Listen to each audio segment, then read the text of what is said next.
I know that your problem, I was not able to solve it, frankly, but I have time like 5 to 6, 7 to 8 tomorrow evening. So if you want, you can connect at that time with me, right? Um, okay. Uh, so very quickly, in the last class, this is what we did. We were doing Angular, right? And we have created an UI, right? We have created an UI, and this UI goes ahead, and when I click on add patient, it just goes and adds to the screen, right? This is what we have done. I know a lot of people have said that, sir, put a drop down and all, right? I'll be putting all that. But what I want is, that only Angular won't do, right? We have to do some kind of a backend. We will need MVC or PHP or Django or JSP or something at the backend, right? So today my goal is to start with MVC core.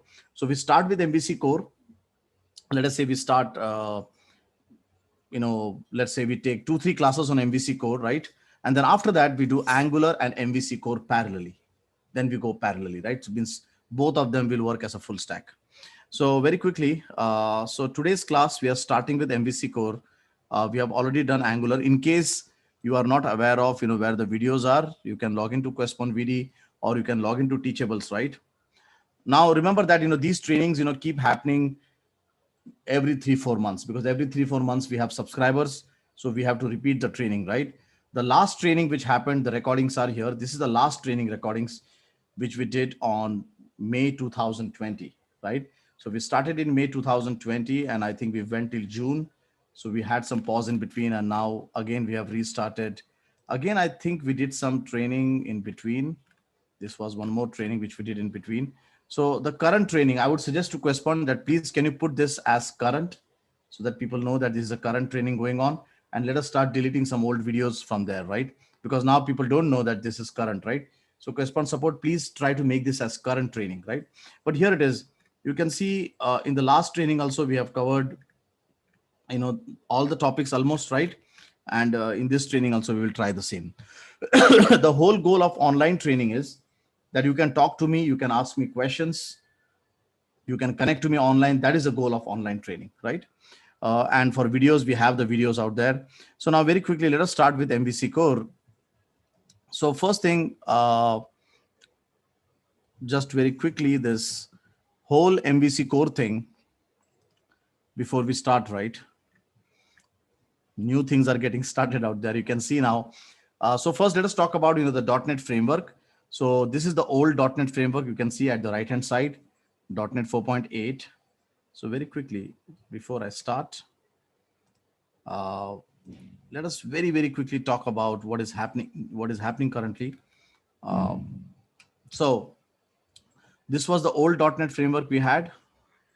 And on the top of it, they had developed MVC.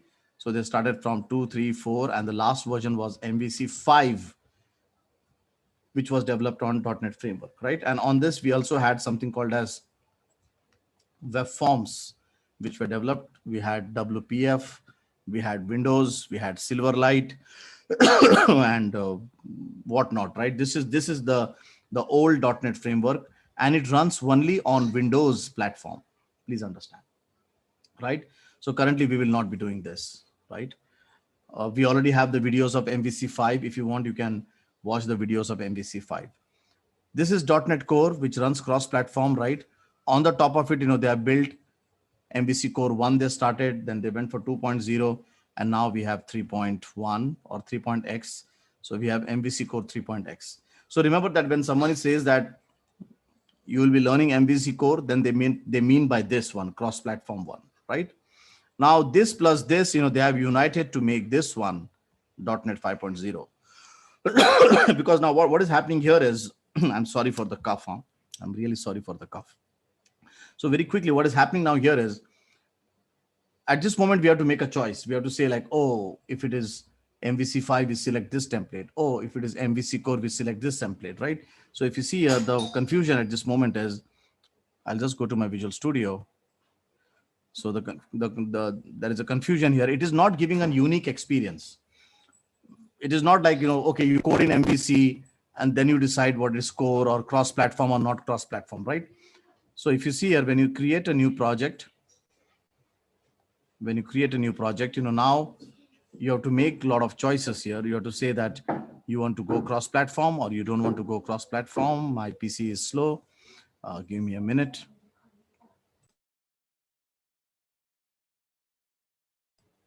So there you can see, if I say MVC, this one here, if I say I want to go and code using MVC core, then this is what it is, ASP.NET Core. If you say you want to go and code, MVC 5, then there is a different template for it. This one. Remember a .NET framework, that means only Windows. .NET Core, that means you're coding cross-platform. Now the problem with this is, it's quite confusing. We can understand, that Microsoft wants to make a transition, but they have to give us some kind of a common umbrella, right? And that's what the new journey is, .NET 5.0. And on this, you have a choice of saying that you want to go MVC core, you want to go this, and you won't even come to know that you are coding in .NET framework or you are coding in .NET core. Everything would look, you will have a common experience, right? At this moment, this thing is almost like 1 or 2 months old, so we won't be taking this. I will be having a lecture on the .NET 5.0 very soon on Questpond, but for now, this is going through some releases. It is becoming stable, right? So if you are saying that you want to start a project on MVC core, then I would definitely suggest you should select .NET core, because .NET core has been taken out here and they will be supporting it ahead, right? They will be supporting .NET Core. MVC 5, for last 8-9 years or 6-5 years at least, till my mind remembers, no progress has been done. The .NET Framework 4.8, they are just maintaining 4.5, 4.6, 4.7. I don't think there is .NET 5.0, but with a very different approach. So from .NET 4.8, I don't think they will be on this framework. Also, I don't think a lot of work will happen, right? So all your focus should be on .NET Core at this moment, and definitely by using the .NET 5.0 common experience, right? Okay. So with all that, I'm going to go and start MVC Core out here.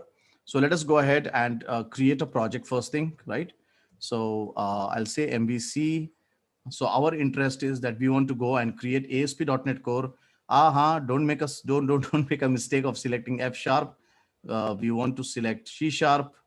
We want to select ASP.NET Core. Look at that word, ASP.NET Core. We want to select Linux and Windows and cloud and all that, right? So yes, it is a cross-platform. Now what I will do is, wherever I have coded our UI, so we have coded our UI in Angular MVC. So what I will do is, in this itself, I will go and I will create this application. So remember, this was a hospital management system. At least I intend to create a customer screen out here, simple patient screen, right? So what I will do is I will give the same name here. I will give the name as hospital management system or patient management system. Now this patient management system is server side. So the one which we coded in Angular, we can say that is client side, and this is server side, right? So same inside Angular MVC, where we have our Angular code. So here it is. This is our client side code, 27/12/2020. I'll rename that. Here, I will code our server side, right? So I'm going to go and create a server side out here. So there it is getting created. Now, first thing, you will get a lot of templates out here. You can see a lot of templates here. This one is an empty template. Definitely, you don't want to start with an empty template. You have to do a lot of work, right? Then you have pure API. You say that you don't want any UI. The UI you will code in Angular must be, you will code in React, or you have simple HTML UI and jQuery, and you just want ASP.NET to take care of the server side, right? Then must be API is good, right? Second one, you say, no, like I also have UI. Then comes the web application, right? Just pure UI, pure Razor UI. No, this Razor belongs to MVC Core. So if you want to just do pure Razor coding, again, that is not our interest. Our interest is both of them. We want to create an API, as well as, we want to create a web application, with all the pages, right? So we want the full thing. That's why I'm going to go and select this template. You can see that there is an Angular template out here. Just remind me later on. I would suggest to not select this template and we will talk about it, right? And then you can see there is something called as enable Docker support. This Docker support, what it will do is if you say publish, it will actually create a Docker file so that you can do what do you call, you can go and you can host this into Docker or somewhere, right? But for now, let us not select all this, right? We will just keep it very simple. MVC core and the full template, and we say create, right? Okay, now what are the big differences, what we have in MVC core, which we don't have in web forms, or what are the changes, from MVC 5 to MVC core, right? The first thing, what you will find in MVC core is, so there it is starting. I'm going to go and look at the dependencies. I'm going to go and pause the video. I have just paused the video. I don't know. Okay, on the video, I don't know. I have paused the video. On the video, do you guys see in the dependencies, do you guys see an LO thing? Okay. Bigger mouse pointer. Okay, I'm not sure about the pointer. Okay, must be next time I'll try that. On the screen, do you see that LO icons out there? Small LO screens out there. Small. I don't see it now because it has gone. Now those LO things, first thing means that the complete .NET Core and MVC core come from online through NuGet, through NuGet. I don't know how do you spell it, right? Means you don't install, like how do we install .NET Framework? We install .NET Framework in our C, Windows, System 32, somewhere, right? No, here like everything comes from online, right? So first thing you can see that small LO sign out there, which indicates that everything is coming from online. In case if it is installed into your profiles folder, then it will not take it from online, right? So now I'm going to go and resume my share. You can see it is gone, but these DLLs or these components have actually come from online, right? So the first point, which I want to highlight out here about MVC core is in .NET Framework, you install things. You install into GAC, Global Assembly Cache. You install into C, Windows, NT, System 32, something, But here, like everything comes from NuGet, depending on what you want. First point to remember comes from NuGet. Okay. Okay. Second thing, what you will see out here is you will see that there is a www root folder. The goal of www root folder is for static things like HTML, CSS, and so on. So very quickly, let me do a full screen out here. So over here, the first thing, this is the dependencies, right? Properties, for now, you can close your eyes on this. We'll see this later on. This is where you put your static content, your HTML, your CSS, your JavaScript, everything goes into this, right? You can see favicon icon. This is the icon which displays on the browser at the left-hand side. That icon is this favicon icon. And then you can see your controller view and model, which we will talk later on, this whole architecture. So you have the controllers folder, the models folder, and the view folder, right? And you can also see out here this app settings.json file, which is where you have your configurations, right? And you can see two files out here, program.cs and startup.cs. So the program.cs, this program.cs out here runs first. So first the program.cs runs, and the program.cs then calls the startup.cs. So I'll talk about what these two files actually do, right? But that is overall, what the folder structure is. So we have dependencies, which are coming from NuGet. We have the www root, which is HTML, CSS, and JS. I really liked, they put the www root. I don't understand why in MVC or ASP.NET, we never had a www root. Why? Because if you see, like, for example, in MVC 5, I remember, you have a pure GIF file, you have a pure JPEG file, you have a pure CSS file. You have to still go through the ASP.NET handlers.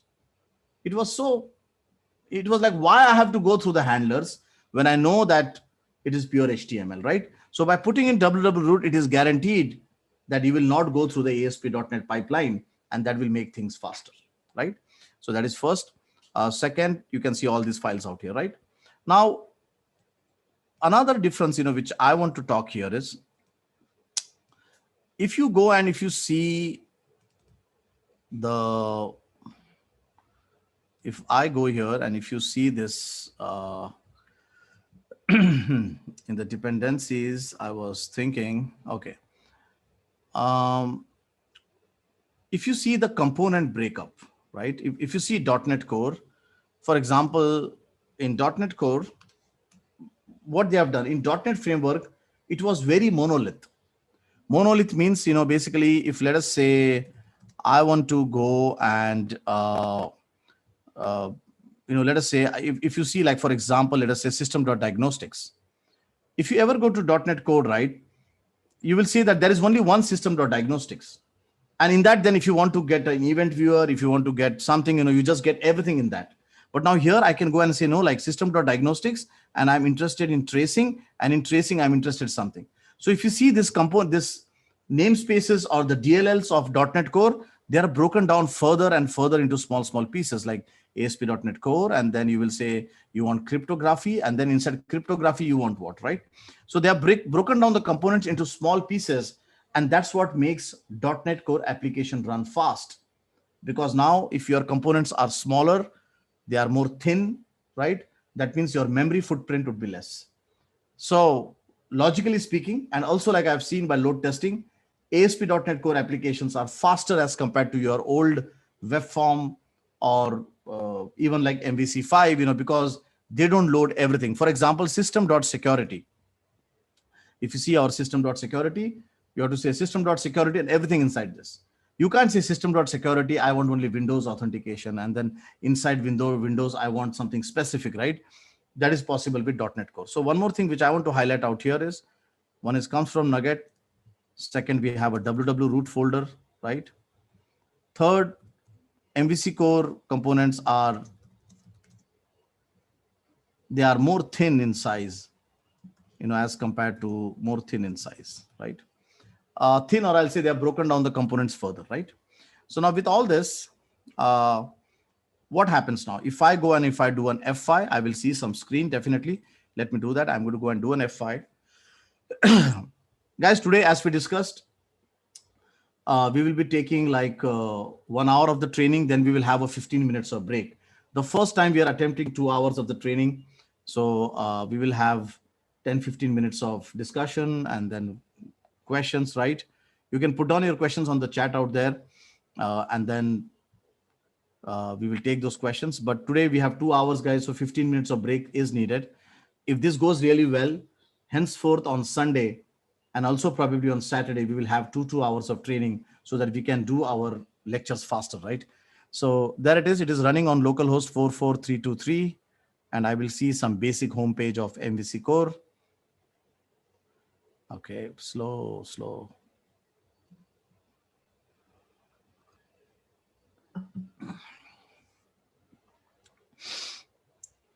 Right. It's so slow.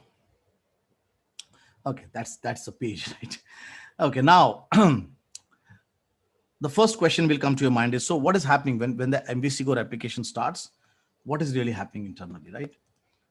As I've said, first your program.cs runs, right? First program.cs runs, right? So this program.cs goes and starts something called as a Kestrel web server, right? So very quickly, we have program.cs, which will start first. This will go and this will start internally a web server called as Kestrel. Now it does a lot of other things also, but I'm talking about the prime thing, what the program.cs does. So if you see your program.cs, it actually starts here. You can see web builder, use startup, right? But if you go internally to this web builder, right? If you see this web builder internally, if you try to go and see the definition, or if you go internally, you will find somewhere it is actually trying to call up Kestrel and so on, right? So So you can see somewhere IIS, and so on, but you will somewhere see that he's actually calling up Kestrel. I'll show that as well, right? So the first thing is this guy goes and calls up Kestrel, and he also calls up startup.cs file. So he goes and he invokes startup.cs file. So this is our startup.cs file, which gets invoked, right? So it starts the Kestrel web server and it invokes startup.cs. Now the work of startup.cs files is to say that what will go in the request pipeline. Means once the user starts sending messages to your MVC core application, you would like to say that, okay, can we put something in between? For example, can we put some authentication? Can we put some authorization? This is defined in the startup.cs file. What do you want to load, right? These are termed as middlewares. These are termed as middlewares. So the startup.cs file does two important things. One is that he says that what will go in the pipeline, that means the middlewares, right? So he adds a middleware, and he also does some configurations for the middleware. Configurations means, for example, I'm sorry, if you say you add a middleware called as JWT token security, then you will say, okay, when will the JWT token expire? When will the JWT token refresh? For example, if you say I'm using authentication, or let us say you are saying I'm using routing. So in first you will say, okay, first add routing as a middleware, and then you say configure, right? So if you look at the startup.cs file, you will find there are two primary methods: configure services and configure, right?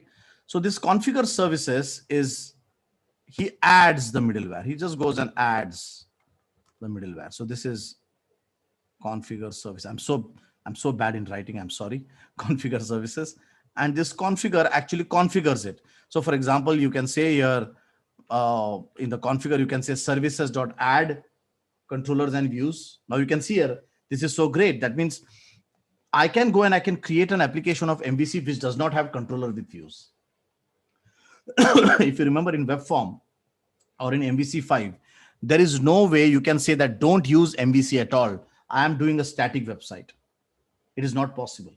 Here, they have made it very configurable. The whole pipeline you can just plug and play. If you remember in the old ASP.NET, MVC or webform, you have to actually go and write HTTP handlers and HTTP modules in the pipeline and a lot of things, right? But there is no way you can bypass the page lifecycle, or it is just a part of it. It was monolith, right? But here you can say, no, I don't want controllers with views, and I just want static pages, right? So you can see here he's saying add controller with views. So this, in configure services, we add the service. This method gets called during the runtime. You can see the comments here. Use this method to add the service. That is a comment given by Microsoft. And you can see down below, the configure says use this method to configure. So like you said, okay, use MVC. Then for MVC, how do you go and configure the routes? You will actually do it here. So this is add, and this is use. Add, use. So if you look at the names, you will understand one is add, one is use, right? So one is configure, and one is add, and one is configure, right? So very quickly, when you run your application, right, this is what happens first time. Only one time this happen. Again, I repeat, your program.cs runs Kestrel. I will put what do you call your square boxes to say that this is Kestrel has started. And then he goes and he starts startup.cs. Startup.cs has two methods here. One is configure service, right? And one is configure. Okay. So this actually goes and adds the service, and this actually goes and configures the service. This is what happens first time, one time, only one time. After that, whatever is added in the configure services, the end user, when it starts interacting, your pipeline just fires those middleware, right? And the request is sent to MVC. We will see that, right? So this is more This is the request pipeline. This is, the startup one. What happens during the startup? Bootstrap. Okay. Okay. So good. So you can see here very quickly, we have configure services and we have use authorization and so on. So guys, any questions? I will just go and take up the questions as well parallelly. I'll go to the chat window out here. Sir, IIS and Kestrel, please explain. Okay, IIS and IIS Express difference. So I can see here a lot of questions of IIS and Kestrel inside inside our Zoom meeting. So very quickly, guys, let me explain you. First thing, IIS is made exclusively for Windows. IIS is made exclusive for Windows. I don't think that IIS can run inside Linux, at least to my best knowledge. It cannot be installed on Unix or it cannot be installed on other operating system, right? So IIS is completely tied up with the Windows operating system. Now these guys are saying, okay, we are .NET Core, we are ASP.NET Core, we will be running cross-platform. If you're going to run cross-platform, then one thing which your ASP.NET Core should do is know about how to run without IIS, how to run inside other web servers, like Nginx or other web server like Apache, right? So first thing is that definitely, this .NET Core or MVC Core should first be decoupled from IIS. You will need IIS, I agree, right? So for that, if you see here, normally you must have seen always this IIS Express, but over here, it gives you another option here. He says that you can start your patient management server directly. I again show you this configuration. You can see here, this is IIS Express. If you want to run with IIS Express, it is good. You can run it. But if you don't want to run with IIS Express, you can run like this. So what will happen is if you run this, it will start a small console application. And that console application is actually running your Kestrel server. So you can see at this moment, I am running without IIS. See, when you're running without IIS on your system tray down below, you don't see that yellow icon of IIS. So you can see at this moment, my system tray does not have that. So there you can see this is purely running on Kestrel. This has no affinity of IIS at this moment. So if you see this one, the same website, the same thing, right? And if you want to really check if this is using IIS, you can go to inspect. You can go to developer tools. You can just refresh out here. You can go to the network tab and you can take one of the requests, right? And in the headers, you can go and you can check in general. If you go and see in general or in the response, I'm sorry, in the response, you can see the server is Kestrel. You can see I'm going to highlight this. The server is Kestrel. So there it is on the request. You can clearly see there is no IIS. Point number one, right? But then you will say, so what, like Kestrel, is it so great server? Can I just take Kestrel server and start my production? No, Kestrel is a baby server. Kestrel is a server which only belongs to MVC Core. He only knows MVC Core. He's not a server meant for production. He cannot replace those aged, matured, and seasoned servers like IIS and Apache. See, IIS and Apache web servers, they have gone through a lot of testing. They have been there years around. They have faced huge websites, full loaded websites. So they cannot be replaced by a baby server like Kestrel. So what is the use of Kestrel actually? The use of Kestrel is only to run MVC Core. It understands MVC Core. It only, when a request comes in, Kestrel knows how MVC Core works. He knows how to send a request to it. He is not meant to replace IIS or Apache, right? So the next question would come to your mind is, so how does it work means? So if I go and if I run IIS Express, you can see I've started my IIS Express. If I go and run now, let us do this. Once you start IIS Express, you will see down below, you can see down that small icon out here. Just to show you guys, I don't know if I can, I'll do on print screen. If you see in my system tray, I'm just trying to put up the print screen here to everyone. Put down your questions. I'll be coming to your questions surely. Uh, I have to zoom. You can see, guys, down below on my system tray, you will see that actually there are two. Okay, there are two applications. There are two ports running. So actually what is happening is you can see 44323 and 5150, and he is requesting to 44323, right? So what is happening internally?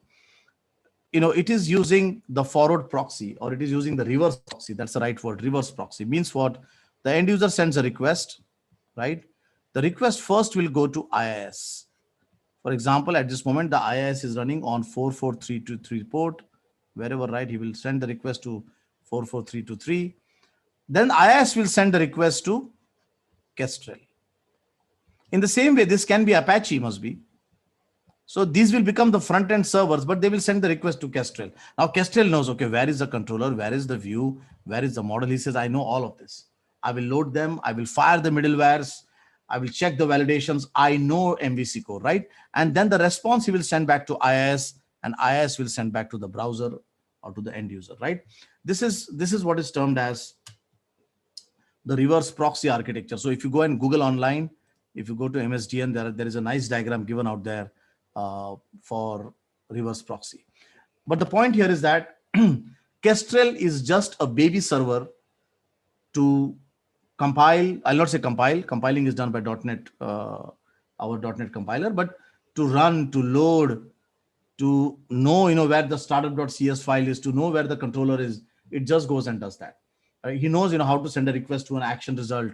He knows, the post get. He understands MVC core. He is meant only for MVC core. And please note, this comes with MVC core, .NET core. Kestrel server, it comes with .NET core. So it is not something you can install separately and make it a web server. At least to my best knowledge, you can't. It is meant only for .NET core, right? So I hope that clarifies your question. Yes, it is. Yes, Kiran, it is. So, sir, Kestrel is for .NET Core. For MVC Core, see, .NET is the framework, Kiran. Understand? .NET is a framework, and MVC is an application made on the top of it. Very quickly, I know that all these terminologies can be very confusing. So, quickly. .NET is a framework.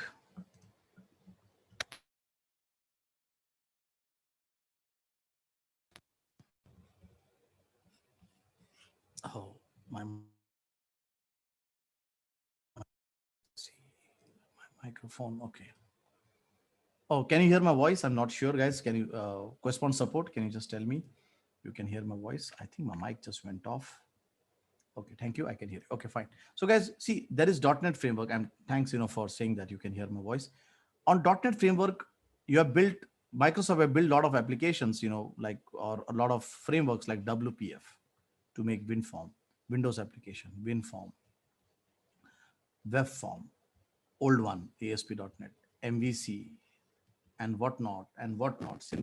So when you say .NET Core, on the top of it only, they have built only one thing by which you can create applications for now, and that is MVC Core. So answering your Kiran the question, Kestrel does not understand .NET Core. Kestrel understands MVC Core, right? .NET is MVC Core is built on the top of it, right? Okay. I can see a question here. Is it like same like Nginx? No, it is not same like Nginx. Nginx is a very matured server, or Apache is a very matured server. So these are front-end servers. Kestrel is a baby server only for MVC Core. Okay, I can see some questions here. Let me take up the questions.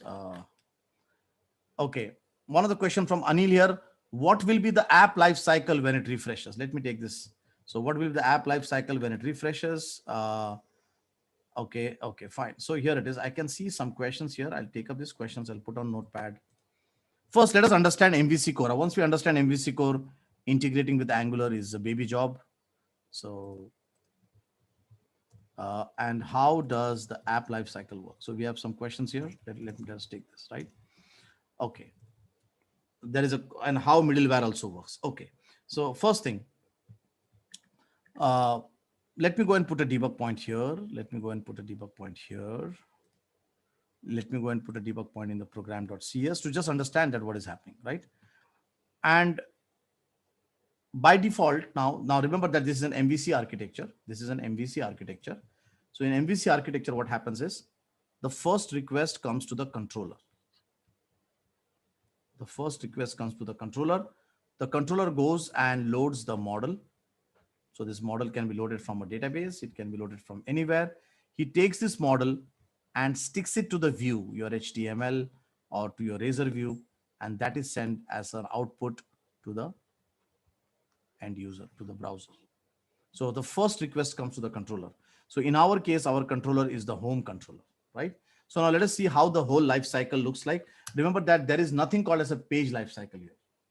So there is no like all those load, what is that? Init load, I forgot, init load, render, pre-render, all those events do not exist here because there is no code behind.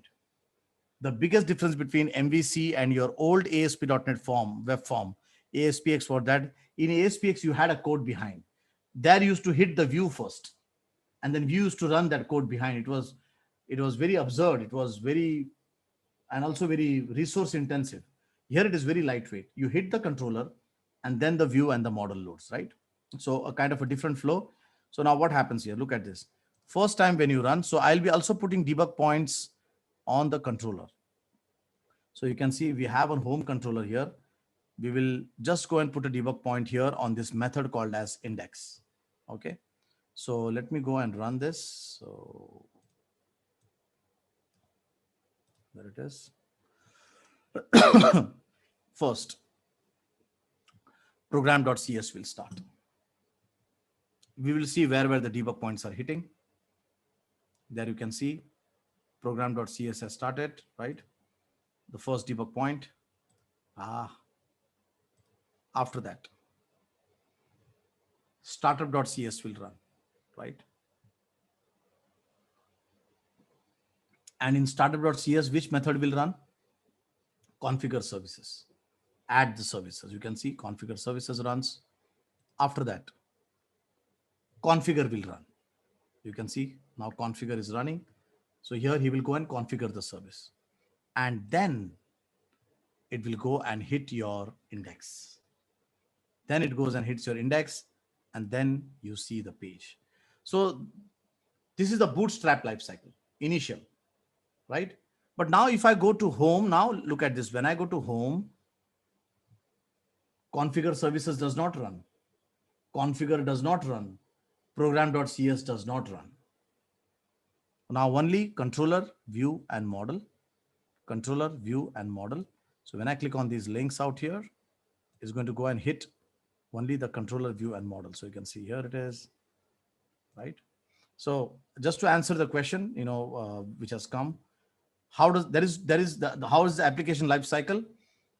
First time when the server starts, program.cs, startup.cs. After that, controller, view, model, controller, view, model, right? Okay. Let us see any other questions here.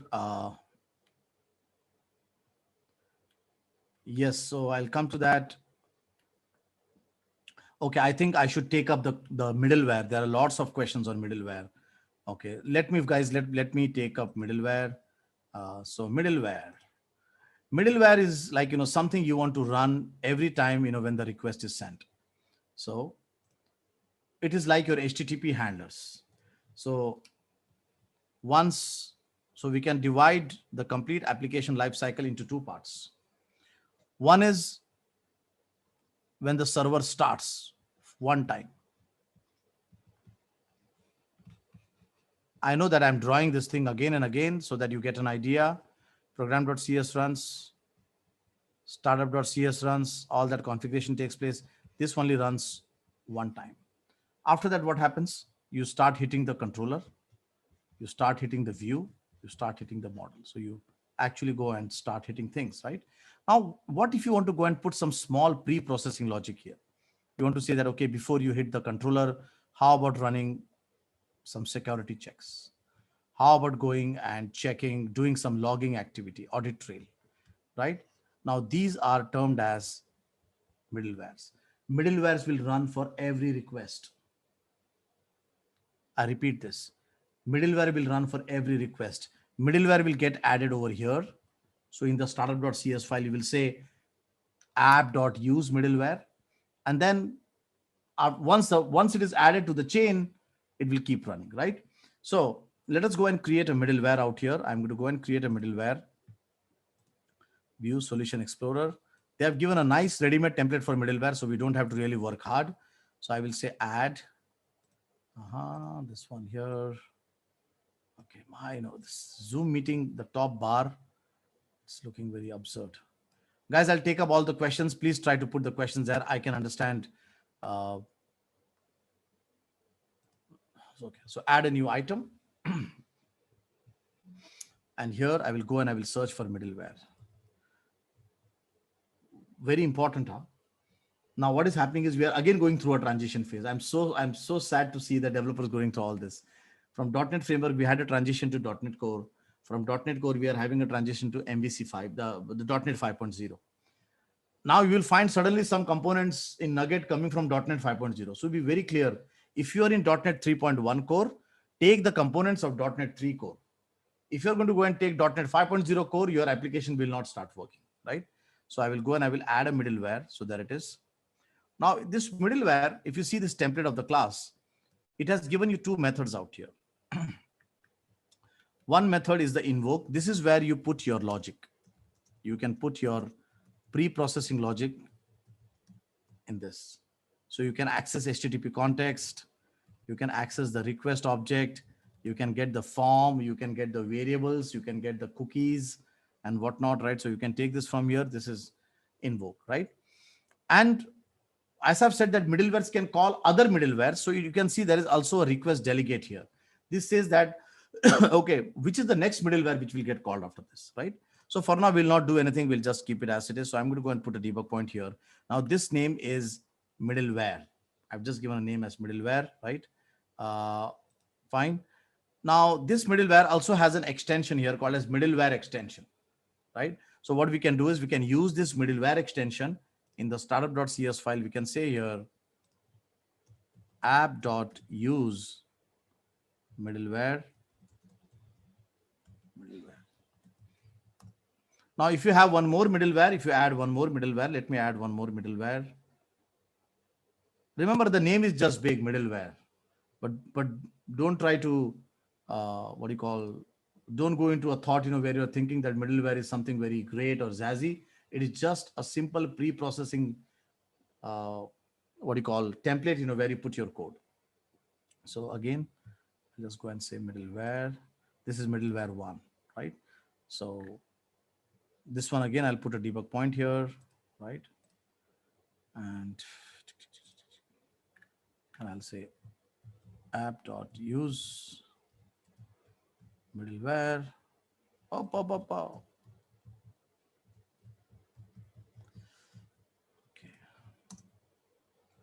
And now this time we are putting middleware 1, right? Okay. Now with this, what should happen is, now look at the life cycle. Now the life cycle will bit change right over here. Let us see. First, program.cs will fire. Startup.cs will fire. One time everything will fire, right? So that is understood. And middleware will be patched in the cycle. I will come to all the questions, guys. Let us do the demo once. I know that the excitement of learning new things. So, and I would say all the Questpond members, if you're sitting for this session, please practice in the weekdays. Just take 15-20 minutes out, because this looks very easy when I teach you, right? Because all these demos are prepared. The main thing in Questpond is that after you do this online training, Monday to Friday, 30-40 minutes, please practice. I know that in this class, we have a lot of people who practice and they connect to me on Zoom again, ask me questions. Then I come to know that these guys are really using the subscription properly. So the use of this Questpond subscription, you can only utilize it properly when you also put 20-30% of effort, right? So just don't keep watching the videos. Just don't keep watching what I'm doing. Try to do some demos yourself. call us, after 4 o'clock and 5 o'clock. We have Guru and I am here, right? So that we can help you. Without practice, guys, you are just watching me. It becomes a webinar. So let's not make it a webinar. Let's try to make it a training, right? So I'm going to go and say continue out here. And so you can see now configure services and then fires configure.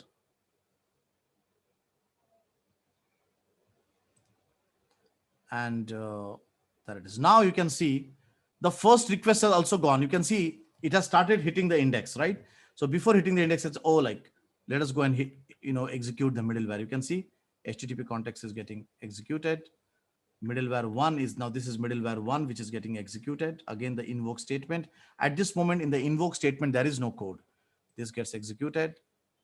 And then the view comes out. It is again executing middleware. You can see again it is executing middleware. Now please note that that index page of that MVC core, right, has lots of other files like jQuery files and so on. So if you see, like, these requests are because of the jQuery files, right? So if you go and if you see in the request, somewhere we come to know that who is the guy who has, you can see site.css. You can see site dots because the CSS are also loading, right? So what it does is, for the static content, it goes and it fires these middlewares once, at least once, I'm saying. So you can see I'm going to go and execute. Some jQuery files are there, something, which he must have put on the pipeline. That's why we are seeing so many requests. But once, these files are loaded, after that, when I click on home again, it runs. Look at it. Every request, he runs the middleware. He runs middleware one, comes to the view. Now you can see now he's not requesting CSS again. Now he's not requesting JS again, right? So yes, first time when you run, you will find that the middleware is firing many times, because there is jQuery and some other things which it is loading, right? So you can see again. So, and the sequence of this middleware depends upon how you have called use middleware. So here you can see use middleware. So this runs first and this runs later on. If you change the sequence, then middleware one will run first and middleware will run later on, right? So that's all about middlewares. Let me go back to questions again. So any prerequisite for learning this course, you should know .NET Framework. You should have worked either with web forms. So there's a question here. Any prerequisite? ASP.NET Framework, if you know. Web framework, ASP.NET Web Form is also okay, or MVC5 is also okay, right? Yes. So there is a question here from Shivraj. Okay, let me take all the questions now. I'll put them in the notepad. Does the order of adding services matter? Yes, I've told, like Shivraj, I've told, like, yes, it does matter, right? Configuring services should be same. They should have still kept only one method.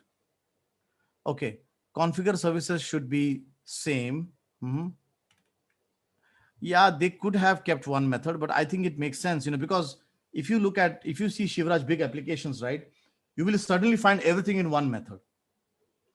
So I think it is good that they have kept separate methods, because later on you will be like confused. Oh, like, am I configuring here or did I add there? So I think this makes sense. If I can show some of my real-time code, there are thousands of services which are added in the pipeline. Some security services, some brute force services. So it becomes very difficult to track later on. Okay. Who does the role of Kestrel in production environment? Okay, let me take up these questions. How is .NET Core more efficient than .NET Framework? So Ram, if you look at .NET Core, right, in .NET Core, you will find that they have broken down the components into small pieces. So for example, in .NET Framework, you have just system.security, while in .NET Core, you will have system.security.this.des. So you can actually pinpoint. So if you look at your .NET Core out here, they have broken down, the component into small further pieces, right? If you look at your old one, web forms or ASP.NET MVC5, only system.web. You can't say like system.web.hosting and then system.web.https policy. So because the .NET Core is broken down into small pieces, the memory footprint to load these small pieces would be less, right? So that's why I feel, and I'm sure that .NET Core would be faster as compared to .NET Framework. What is the role of Kestrel in production? Who does the role of Kestrel? Kestrel is automatic, Dheeraj. Kestrel runs automatically. We don't have to do anything. Kestrel is the part of the setup. So when you actually go and host your applications online, Kestrel will just go into that, right? Okay. What is the difference between web form, core, and MVC? So I've already talked about it, Shahid, that web form is the old one, code behind, page lifecycle, right? And the MVC 5 is the one just after web forms, and MVC core is cross-platform.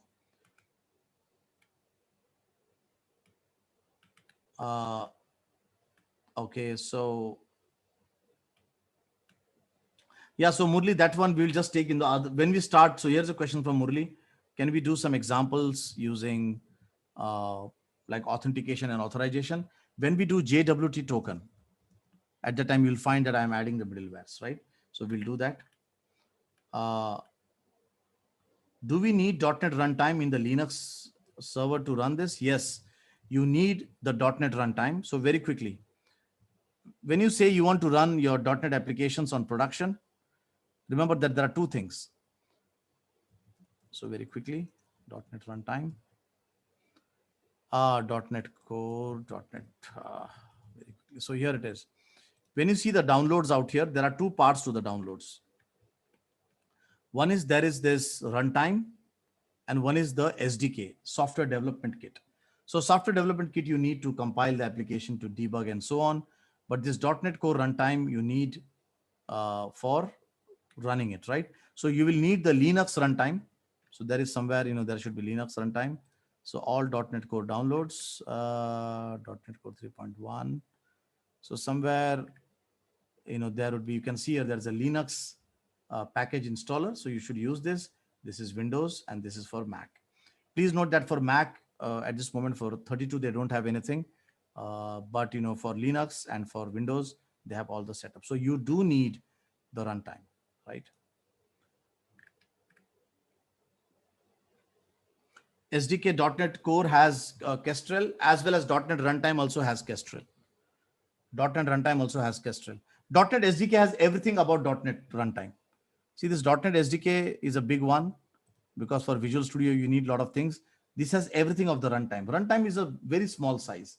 There, they will not give you logging, they will not give you the compilers. So some other thing like debugging utility that you don't want to be a part of production, right? So runtime is very smaller than SDK. SDK has everything of the runtime, and Kestrel is present in both of them. Don't get too much excited about Kestrel. It just works.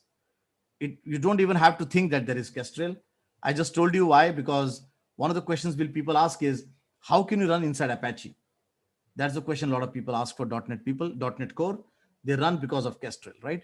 So Kestrel, you can just keep your eyes closed and you can ensure that everything runs properly internally. Okay. So guys, we'll do like this. It's almost like 9 o'clock now. I'll take some questions, more questions. And after this, I'll take a 10-15 minutes of break because we can't continue like this, right? So 10-15 minutes of break. I'll just go ahead and see the chat messages. Yes. So question from Amit here. So startup CS and middleware. So startup.cs is to add the middleware class. Middleware will run by itself in the pipeline after that, right? So yes, that's right, Amit. Okay, let me see any other questions here. Okay. What kind of service mainly get added in the core method, in the configure methods? Services like, so from Anil, services like authentication, authorization, logging. .NET Core page lifecycle. So Hari, there is no .NET Core page lifecycle because there is no code behind. In MVC, there is no code behind. So because there is no code behind, there is no page lifecycle. There is no page lifecycle. There is no view state. There is no server controls. There is no view data. What is that? View state. I'm sorry, view data is in MVC. There is no code behind, period. There is an application lifecycle like, startup.cs and program.cs. but there is no page lifecycle. Is it possible to run background? Is it possible to run in services? So no, this MVC is not meant to create what you call web jobs or background jobs. So they don't do anything like that. No, Windows apps, you can't create Windows apps using MVC Core. There is a myth. .NET Core does not mean it can make Windows application run on Linux. Wherever you find the word Windows, they can't run on Linux, period. The only thing, .NET Core can run on Linux is MVC Core, web applications. That's it. It can only run web applications. Windows WinForms. Why? Because this Windows WinForm, they use something called a GDI, which is a graphical display interface. GDI, it uses DirectX. These components are typical UI graphics of Windows. So all that user 32.dll and whatnot, right? These are so tied up. There is no way, I don't know, at least to my best knowledge, they can't run on Linux, and they will never be able to run on Linux, period. So don't even talk about it saying that WinForm will run on Linux. Don't dream about it, right? Because what happens is, Microsoft just says, okay, we are in .NET 5.0.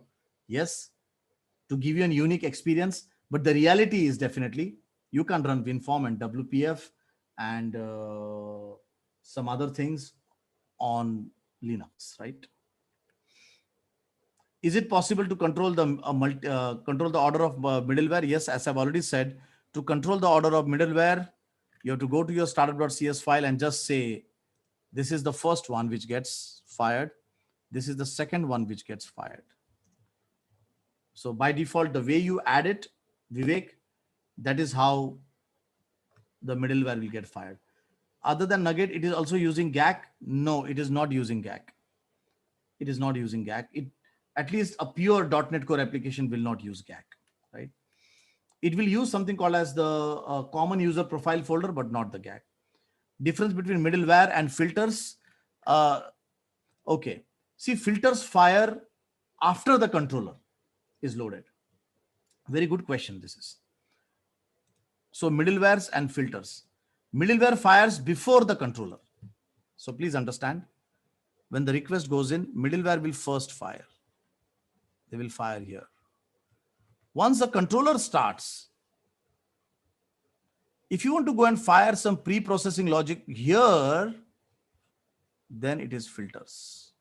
So after the pre-processing logic, you want to run the action, and then you want to fire some post-processing logic. So filters are pre-processing and post-processing logic after the controller constructor is fired, right? Right. So Pankaj, the difference between pipeline and middleware is that this is a pipeline. That the pipeline concept is like, this is the pipeline, request pipeline, right? Okay, guys. So we'll take a break. We'll come back after 15 minutes. Thank you very much. I know that we have to take breaks in between. Today is 2 hours of class. So I'm going to go and pause this, and I will come back after some time. Let me put up the clock here. It is 20:58, which is almost like 9 o'clock, right? And I will come back at 9:15, right? I'll come back at 9:15. So let us take a pause. Thank you very much. You can put down your questions there, and let us. And after this, once we complete more 30-40 minutes of the session, what we will do is I will also go and help people. So on this, if you guys are having your MVC course started here, if you think that you need some help, we can go and we can see your screen, and I will try to help you out, right? Don't ask me any questions, which are related to the project on the Zoom meeting, because that will just consume everyone's time. But anything which is related to this, if you're now practicing at this moment, right? Go ahead and practice. If you're finding any issues, let me know. So after 10 o'clock, I will give you the control of Zoom so that you can start showing me if you are having some issues on your screen, right? So that will make this class more live. The goal is that how can we make in QuestPond more of a training, rather than of a webinar? That is the goal of this training. Because what is happening is I give the demo, I go away, I give you the video. On the whole Monday, do we do it? On Tuesday, do we do it? I don't know, right? So we want to take one more step, just, to understand that if you really want to also practice, right? So we will improvise on this more. So guys, 9:15, I'm coming back. Thank you.